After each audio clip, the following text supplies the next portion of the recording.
Hi guys, Wayne here. We're back on the adoption curve learning space, and today we're going to talk about calls that you would make where you have already done the awareness work and the goal is to try and move the ECP into the trial phase.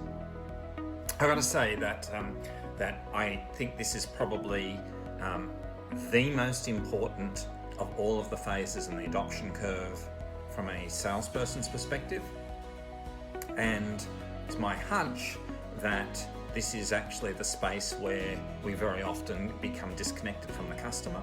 We think that we've moved them to trial, we haven't really, and then all of the rest of the calls that we make that are kind of sound like they're further down the adoption curve are actually kind of landing a little bit on unfertile ground, not being well received by the customer because the customer's never really gone onto the trial phase.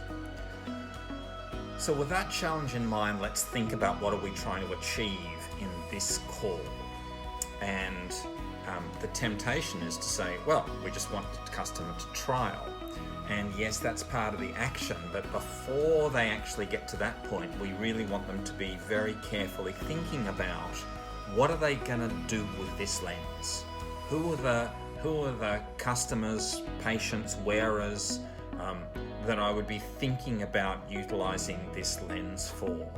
And the goal of the next few minutes as we talk about how to do a best practice version of this call is very much to focus on getting the customer to think.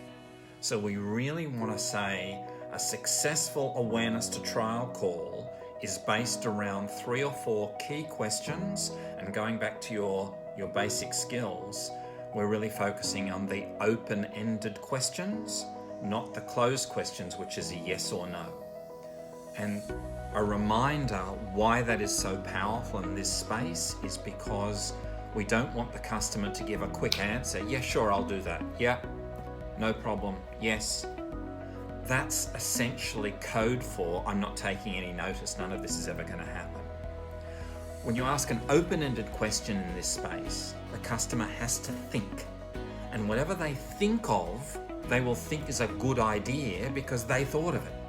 So when we're getting at which customers do we think which wearers, which patients, which potential wearers are most suited to this lens, and we're thinking about what are we going to do to try and give you comfort with this lens, they all need to be open-ended questions, and that's the secret here. Okay, so 2 main times when you would be seeking to move someone from awareness to trial. One of them is with a brand new product, and your last call was an awareness call, and the next call is a trial call. So that's what we're trying to do. The time that I think you're actually going to utilize this strategy far more often is with relatively new products where you think you've already moved past this, but when you go back and look and you go, nothing's actually happening here, and you need to rewind then and go back in and seek to deliver the awareness to trial call all over again. So be prepared to do that. Okay, so the very first thing we want to do in this is to reaffirm the key messages of the awareness call.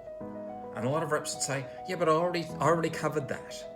Well, remember that a lot of messages come inbound to every ECP that we see. And unless they're doing something with those messages, the temptation is to forget those messages, and that's the reality.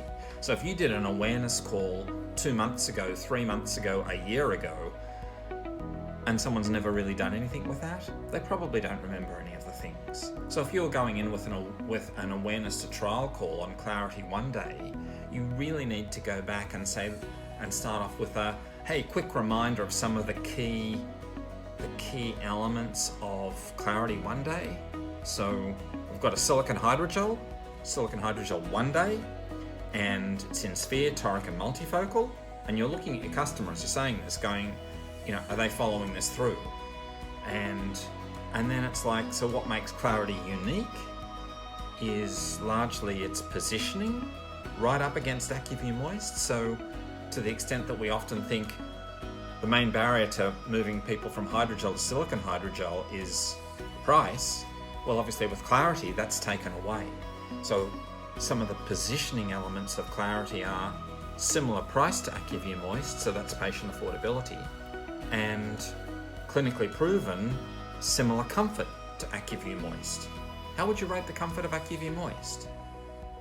And most people would say it's very comfortable. You go, well, that's what you're going to get with Clarity as well. So we're recovering that space. Only in 1 or 2 minutes, don't need to spend a lot of time, but please don't assume that someone already remembers. From there, the first of our big open-ended questions. And as simple as, so thinking of a lens that has those benefits that we've been just talking about, when you think about your customer base, ECP, which of your current customers, wearers, patients, different for different markets, which of your customers do you think would most benefit from a lens that brought those benefits or had those particular attributes? Open-ended question. They have to think. Whatever answer they come back with is a good answer. Now, you may be tempted to prompt that. Don't. Let them at least give the first answer. So they might say, I would think about that for maybe some new wearers. Okay, yeah, that makes a lot of sense. I hear that a lot. Anyone else? So that's the extension of the primary question. Again, the temptation is to jump in and go, oh, what about these people? What about those people? Remember, as soon as you start doing that, they're your words. They'll say, oh yes, that's a good idea, but they won't have the same level of attachment to it. So seek to just extend that primary thought with more thinking. Then, once they've said 2 or 3 groups, and you validate that, then it's as simple as saying, okay, that makes sense. I see a lot of my customers using this particular lens for some of those groups. Now, obviously, that's a plan in concept. What do you need so that you personally feel comfortable with that plan? In other words, what's going to make you have the confidence to use, in this instance, we're using the example of Clarity One Day. What's going to give you the confidence to use Clarity One Day for those particular patient groups? Question, pause. Again, the old way of doing it is to say, okay, so if I give you some trial lenses, will you start trialing some of those people? Well, the next 5 people you see who are like that, can you trial them? But that again gives a low involvement response. Sure.